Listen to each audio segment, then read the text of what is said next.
Good evening and welcome to On the Record. I'm your host, Adam Jasser. The traffic lights ruling coalition in Germany has collapsed, triggering a rare snap election due in February. On the face of it, it was a row over the budget of Europe's largest economy. But the underlying problem is that Chancellor Olaf Scholz's Social Democrats and his Green and Liberal partners have failed to find a common strategy in response to Russia's aggression on Ukraine. The pertinent question today is whether the next government, most likely led by the opposition Christian Democrats, will fare any better. German Chancellor Olaf Scholz laid out his reasons for firing Finance Minister Lindner of the Junior Coalition Party on November 7th, a move that triggered the current government crisis. In a later interview, he elaborated on the underlying reasons for his decision. We are Europe's biggest supporter of Ukraine. After the US, we are the country that has mobilized the most support. But are we doing this at the expense of our country's future, at the expense of cohesion? Do the citizens, pensioners, and retirees have to pay for this? The answer is no. Following Russia's aggression on Ukraine in February 2022, Scholz promised a Zeitenwende, an epochal change in the attitude to Moscow, and vowed to spend 100 billion euros on beefing up Germany's all but neglected military to deter Russia and support Ukraine. The coalition Greens supported him, but Lindner, backed by German courts, insisted that the government could not be creative with its finances and must strictly adhere to a special debt and budget deficit limit known as Schuldenbremse. You can't simply run up as much debt as you want, as some people want, as the SPD and the Greens are demanding.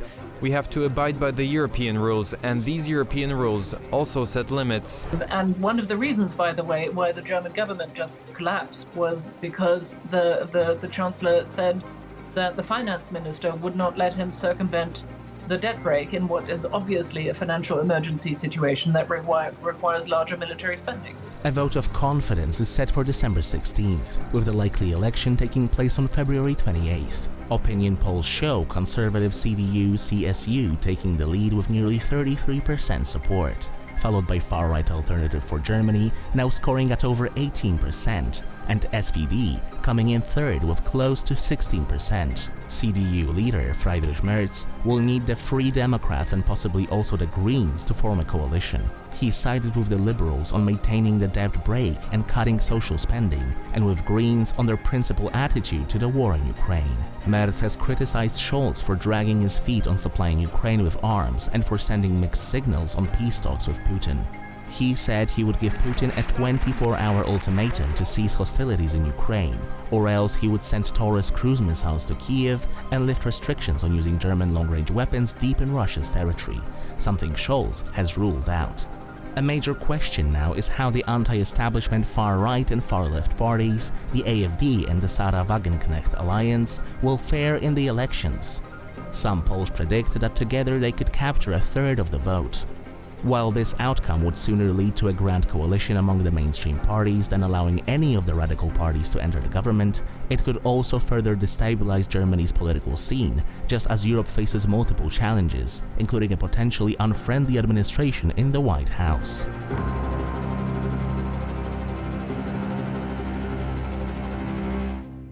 To discuss the impact of the political situation in Germany on Ukraine's and Europe's security, I'm joined today by two distinguished guests, Justyna Gotkowska, Deputy Director of Eastern Studies Center in Warsaw, and Rolf Nikel, Vice President at the German Council on Foreign Relations and a former German ambassador to Poland. Good evening and welcome to both of you. Thank you for having me. Good evening. So, Mr. Ambassador, let me start with you, and at the risk of repeating a worn-out cliche, but why is it so hard for Germany to get its act together when it comes to this existential challenge that Chancellor Scholz and others mentioned, namely the war in Ukraine? I think one has to be careful to say that the German government collapsed because of differences with respect to Ukraine. This government has been a very difficult one right from the start. The three coalition partners come from very different ideological and political realms. They have different ideas on a number of subjects, and so it is no real surprise that sooner or later there would be difficulties. And now we see that these difficulties lead to an actually collapse of this government. But the main issue is the economy. Germany is not doing very well economically, and the budget is a big problem with respect to that. So, of course, Ukraine has an impact on that, no question. But the real differences are the economy. Mr. Ambassador, if I may, I absolutely agree with you there. But, a number of analysts we have spoken to say that Germany has still plenty of fiscal space, despite the sluggish economy and all of that. And on top of that, it's one thing to say it's an extraordinary situation, we need to spend more on defense, and then focusing entirely on this budget rule and this Schuldenbremse issue. So on the one hand, you could say it's mostly about the economy, but the impact is felt across Europe and in Ukraine. Obviously, the Schuldenbremse is an important issue, but there are others that are also very important. And one has to see that within the government coalition, the FDP had a very, very strong position on that. The CDU, who may actually have the new government after the general election in February, has also had in the past a very strict view on this. I mean, and it has also a certain sense, because the Schuldenbremse made it possible for Germany to get through the corona and other problems that we had quite well. But I agree. Now we have to see to it that this straitjacket, if I may say, will be loosened somehow or the other. It is constitutionally set. I mean, if you want to change it completely, you have to have the constitutional majority of 2/3 to change it. But there are, of course, other ways to deal with it, and I'm pretty sure that we will see within a new government a way of somehow loosening it a little bit. How and under what circumstances remains to be seen. But there is a growing awareness in Germany that this straitjacket under the present circumstances is outdated. Director Gotkowska, are you more confident that the new government, perhaps led by the CDU, will indeed become more decisive on defense, on Ukraine, on Germany's role in Europe? Well, what I see from the current debates in Germany is that the Conservatives are more willing to be more assertive in their strategy towards Ukraine. The chairman of the CDU party, Friedrich Merz, has claimed that he is ready to deliver Taurus to Ukraine if Putin will not stop the war hostilities. In general, the CDU has been more in favor of delivering more equipment and crossing certain red lines that the SPD has been so far sticking to. But the key issue is money, and the key issue is the debt brake. And this is a kind of ideological issue in the German debate, where the conservative CDU, CSU and the FDP are sticking to it. And we see also now in these debates that CDU, CSU would be more willing to reshuffle federal funds within the current federal budget than inactivate the debt brake. And depending on what coalition partner will they have, the discussion will be very different after the incoming elections. If that will be the FDP, we'll have the debate ongoing with the FDP standing on this position that we cannot indebt Germany further. If there will be SPD, there will be a debacle about getting rid of the debt brake and increasing both social spending and defense spending and spending for military support to Ukraine. And whether the Conservatives will support that, this is an open question.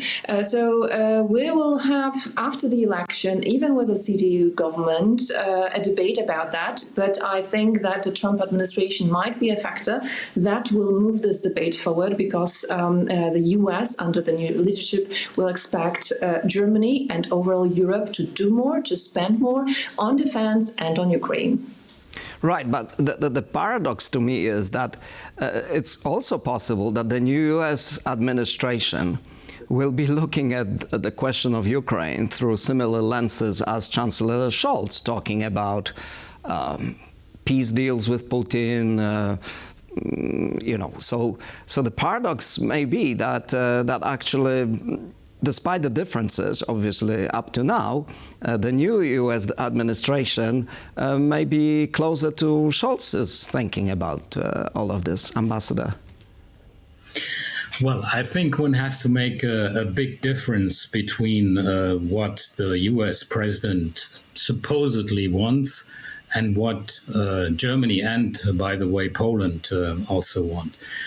We want that the Ukrainian government decides by itself what it wants to do. And we must make sure by our support for that government, for President Zelensky, that he can do this freely and with the perspective of safeguarding Ukrainian interests. What I understand the new U.S. president wants to do is a deal. He's very much in favor of deals, as his book, The Art of the Deal, shows. And he is thinking, at least, pondering the question of a deal with President Putin. Chancellor Scholz never has thought about a deal with Putin over the heads of the Ukrainians. They must decide whether they want or not to go to the negotiating table, and we must do everything to support them. And by the way, Germany is the biggest supporter in Europe for Ukraine, militarily, economically, financially, and with respect to assistance to Ukrainian refugees in Germany. So I think it would be a mistake to think that Germany and Trump on this look eye to eye. At least so far, we don't know. So if I understood you correctly, you're saying that the Polish demand formulated just this week by Prime Minister Tusk, nothing about Ukraine, without Ukraine, this is going to be the same in Germany's case, regardless of who is in power. Absolutely. What makes you so certain? My experience with the German government. I mean, I've worked in the German government for 40 years, and in this respect, I think, and that is maybe not necessarily always too well understood in Poland, is that Zeitenwende did maybe not go far enough, but it was a sea change with respect to German foreign policy, and we have seen in the last couple of months an evolution of the German government position. In the beginning, yes, it was not very forthcoming, even not forthcoming at all. But now we are moving forward. My think tank thinks we should move forward faster and more. But in the general sense, in the way that we are dealing with the matter, we are very close to the Polish government, and we hope that we can convince the new U.S. administration that they will also go that way. But we will see what happens. So let me now ask Director Gotkowska. It seems to me, maybe I'm wrong, so you will correct me for sure, but it seems to me that the Polish government, Prime Minister Tusk, has almost given up on on Germany. So he's talking to France, he's talking to the UK, he's talking to the Nordics, but there's basically no Polish-German dialogue on this. Has Poland given up, or is it just waiting for the government to change? Well, I think there are several reasons for that. First of all, we have the domestic situation in Germany, the pre-election mode that both SPD, FDP, the Green Party, and all other parties are in, and the realization that discussions on the future of European security, further support for Ukraine, will be entangled and will have a close link to the directions of campaigning before the elections of the SPD, if we are talking about the Chancellor. And we have seen that the SPD and the Chancellor himself has hardened their position on the red lines, on the military support versus spending for social issues. That the narrative is that we cannot spend less on social spending and then spend more on Ukraine. So the rhetoric, the narratives, and the German debates are being prepared for the incoming elections, and therefore it is really hard to forge a closer cooperation and to shape a strategy towards the Trump administration that expects more from the Europeans. But at the same time, if I may interrupt, everyone now realizes that without Poland and Germany getting on the same page on the issues you just mentioned, it will be very hard to maintain European unity. So are we supposed to wait until elections in February? Well, I think that this was the first issue that I was talking about. The second issue was that the state of the Polish-German relations has not improved after the elections in Poland. And we have seen Germany being accused by Warsaw that Poland is not being invited to important meetings with the US, with the Quad countries, where discussions on Ukraine have been conducted. And hence, I think there has been a growing frustration on parts of Warsaw that not only Berlin does not perceive Poland as an equal partner, and on the other hand, Germany is entangled in this difficult domestic situation, and therefore, for the time being, is not a partner for Poland and other European countries to shape a strategy, a much more offensive, much more engaged strategy towards Trump administration that Poland's decided and Poland decided that it's better to shape the strategy with more willing countries like the UK, like the Baltic countries, Nordic countries, like France. But I think everyone in Poland is waiting for the outcome of the German elections, and I think that the expectation is that the future Chancellor, possibly Friedrich Merz, chairman of the Conservative Party, will be a player much more willing to engage with Poland and to co-shape European strategy on Ukraine, on the US, and on Russia. Mr. Ambassador, you wrote a book about Polish-German relations, and I know that you have some recommendations how to improve it. Can you share it with us in a nutshell? What is your recommendation to get the Polish-German relationship going again? Well, let me first add to the previous question 2 points. The first one is we don't only have elections in Germany, we also have elections in Poland. And part of the reason why the relationship between Poland and Germany is a little bit complicated at the moment is because there will be those presidential elections in Poland. And Prime Minister Tusk is very, very cautious in dealing with Germany because of what the peace government, 8 years of peace, which I suffered under as German ambassador to Poland, has brought to the relationship. And therefore, I think we have to figure this in as well. And my second point is that it is wrong to say that German-Polish relations have not improved after the elections.